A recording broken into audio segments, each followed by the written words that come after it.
Om Ayahi Varade Devi Traksare Brahmavadini Gayatri Chandasang Mata Brahmajani Namastate Om Asato Ma Sadgamaya Tamaso Ma Jyotirgamaya Mrittor Ma Amritangamaya Aviravirmayedhi Rudra Jatre Dakkhinamukam Te Namang Pahinityam Te Namang Pahinityam Om Shanti Shanti Shanti. O Divine Mother of the Universe, reveal Thyself in our hearts and in our midst. We invoke Thy presence amidst us. Thou art the sacred words of the Scriptures. Thou art the embodiment of knowledge and liberation. Thou art the supreme bridge to immortality. Lead us from unreal to the real, from darkness to light, from the death, disease, and suffering to immortality. Manifest Thyself in us through and through, and protect us with Thy compassionate face. Om, peace, peace be unto us, peace be unto all living beings.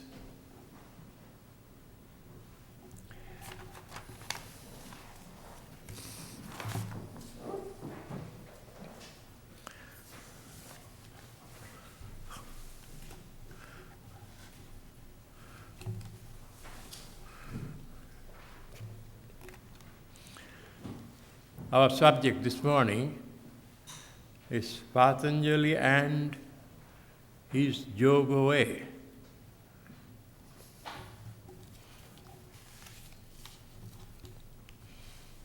First comes the question, the problem of suffering. Life in this world is not what appears to be. It is plagued by the proverbial pairs of opposites, such as pain and pleasure, birth and death, hope and disappointment. It is subject to sixfold change: birth, subsistence, growth, maturity, decline, and death. Uncertainties face us at every step of life and create anxiety, fear, and hopelessness. Things do not happen according to our plans. Our optimism turns into pessimism as we grow older. Idealistic dreams of happiness, fulfillment rarely come to be true. A human individual is born crying, lives complaining, and dies disappointed. Asked by a king about the meaning of life, a sage once replied, quote, "A man is born, he suffers, and he dies. That is all.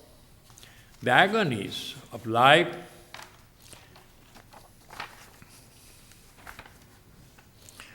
outweigh its pleasures and promises. For the vast majority, life is a series of crises, confrontations, sorrows, and sufferings. Responses to the problem of suffering have been various.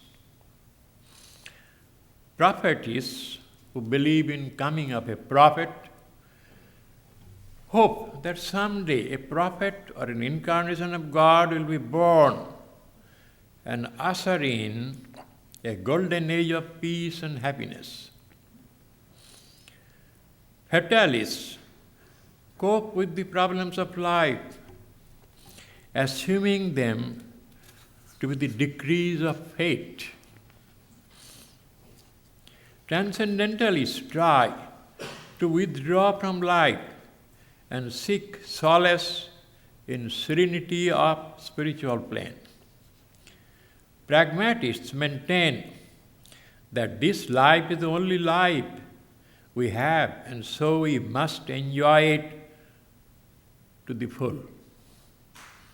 Progressivists believe that the advancement of science and technology will someday eliminate all evils and ills, and then there will be only good in the world. Materialists fight the ills of life by material means and by improving the quality of life.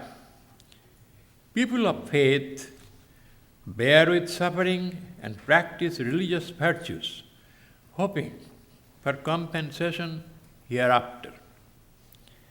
But none of these solutions really help us face and overcome the problem of suffering and evil. The golden age never comes. Coping with the problems of life is easier said than done. Escaping the problems of life and withdrawing into transcendental silence and solitude only frustrate a person. Pragmatists find that the enjoyment is inevitably followed by sorrow. Progressivists come to realize that as we progress toward good, we also progress toward evil. Materialists discover that the sufferings of life are not all physical. There are other components of suffering, mental and spiritual. People of faith hope that the rewards of the hereafter will take away the sufferings of life here on earth. But there is no such thing as heavenly solution for earthly problems. Here, Patanjali's yoga way joins.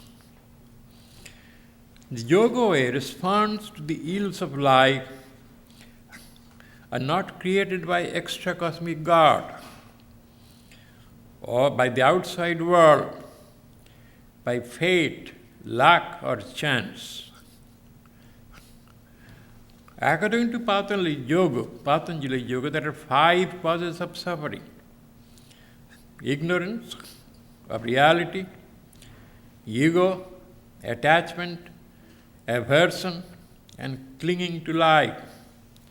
Yoga philosophy maintains really there are 2 components: self, the Purusha, and the world of matter, Prakriti. Ignorance causes the self to forget its real nature. This brings in its wake an exaggerated ego consciousness and a deluded individuality that create attachments, aversions, and clinging to life. Clinging means not moving forward.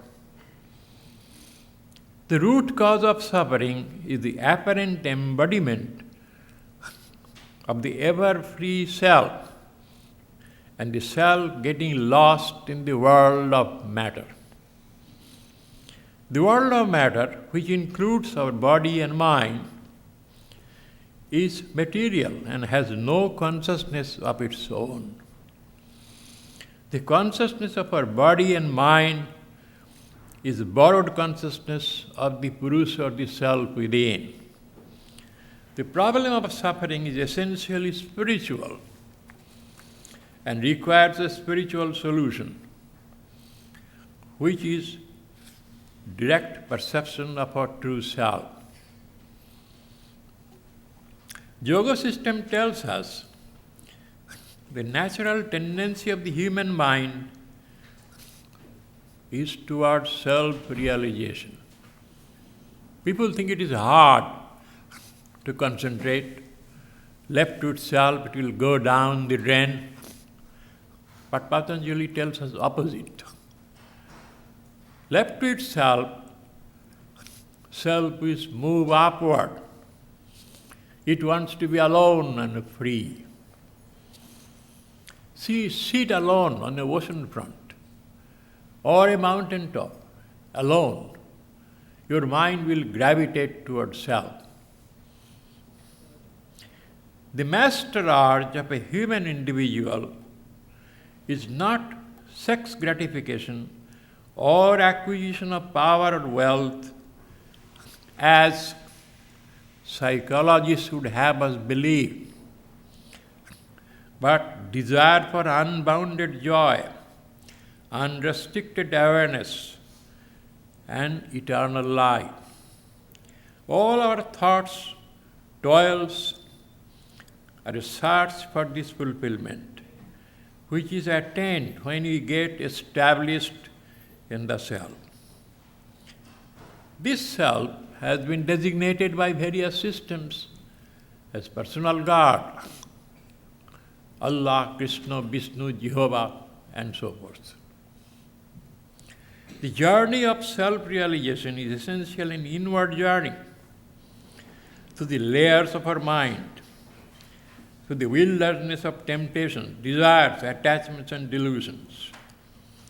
According to the way of yoga, self is like a bottom of a lake, which is our mind.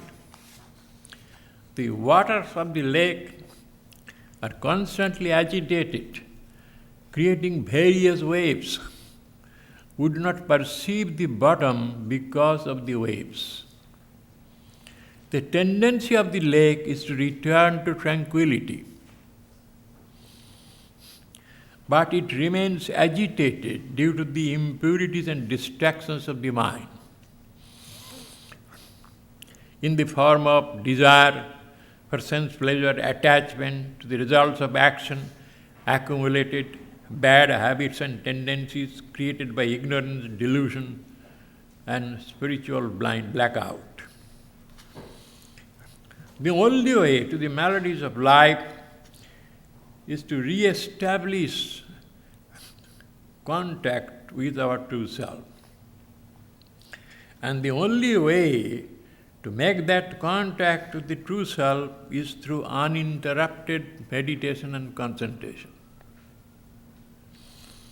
Meditation calls for the rise of the whole mind on the concentration on the self.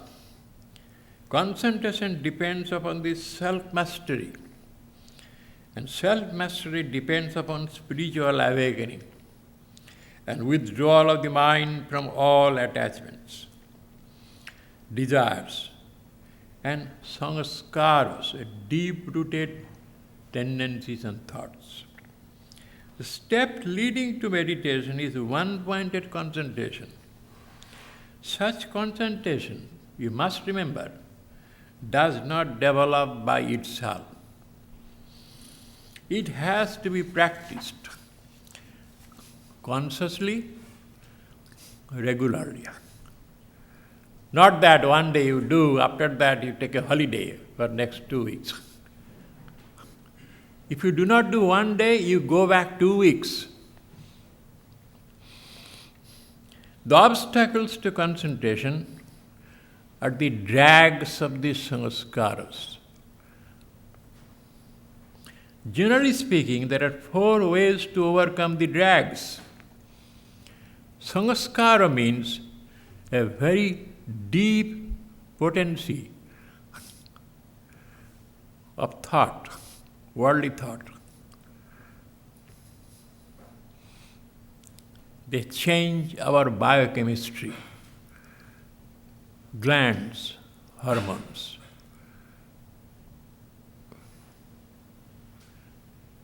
They are unconscious. It's like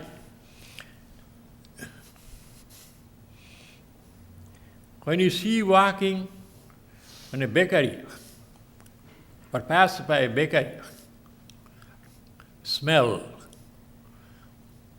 of a freshly baked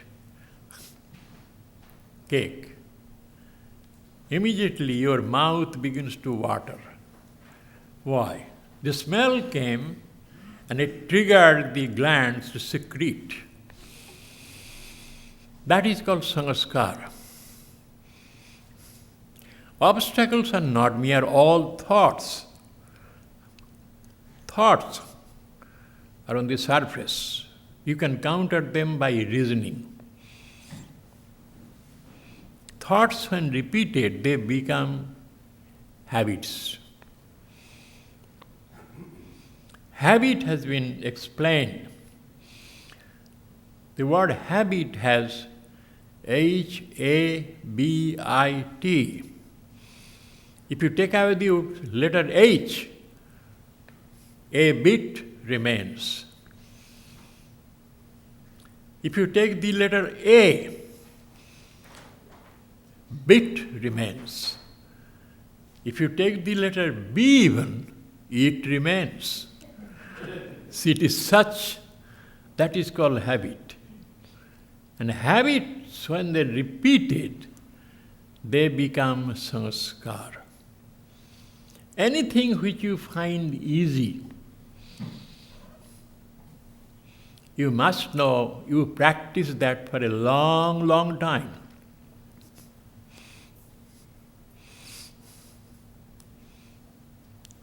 Material, psychological. You see a picture. Immediately your certain glands begin to secrete. It did not happen in a single day. Those are called sanskars. They do not go away by bathing in holy water, eating prasad. People think by eat prasad, things will be good. Forget about it. Or doing meditation, nothing will happen. In a sanskara, you repeatedly thought on the subject, talked on the subject, and acted according to the impulse. 3 sense organs are participating. In meditation only you do mind. They do not go away. We think that, if you lost your pocketbook in the downtown New York, you cannot find that sitting in your prayer room here. You have to go to downtown and recover there. These people do not understand. And a whole mind must rise. I use the word, not partial. Whole mind, people don't like. Any form of whole mind rising, making little effort and exercise.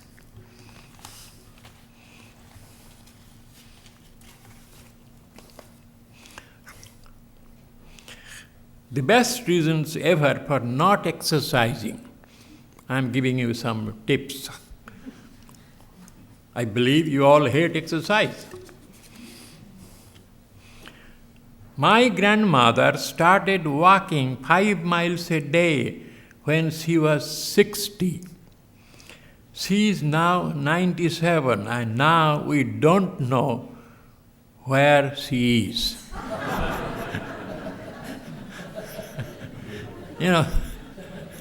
Started walking.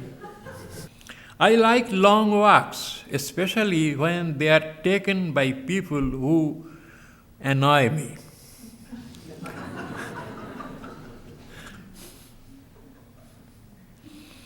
I have flabby thighs, but fortunately my stomach covers them.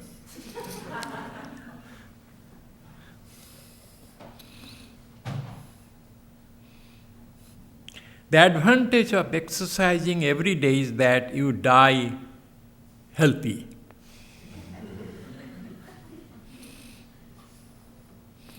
If you are going to try cross-country skiing, start with a small country. You can remember these tips, why you should not do exercise.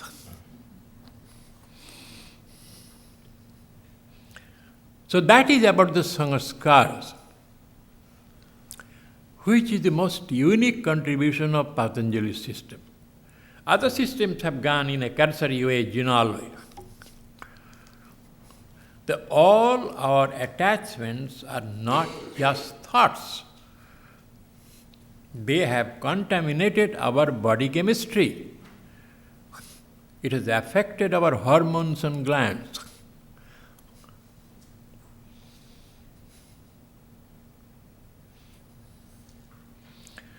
So 4 ways have been described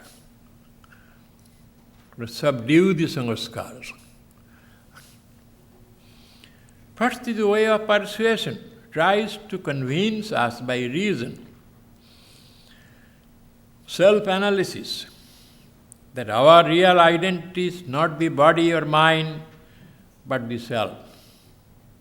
By hearing about the self, reading about the self, thinking about the self, and meditating on the self, the mind gradually realizes that the self is the only reality in this universe, and all else are ephemeral, which is the reason. Again and again.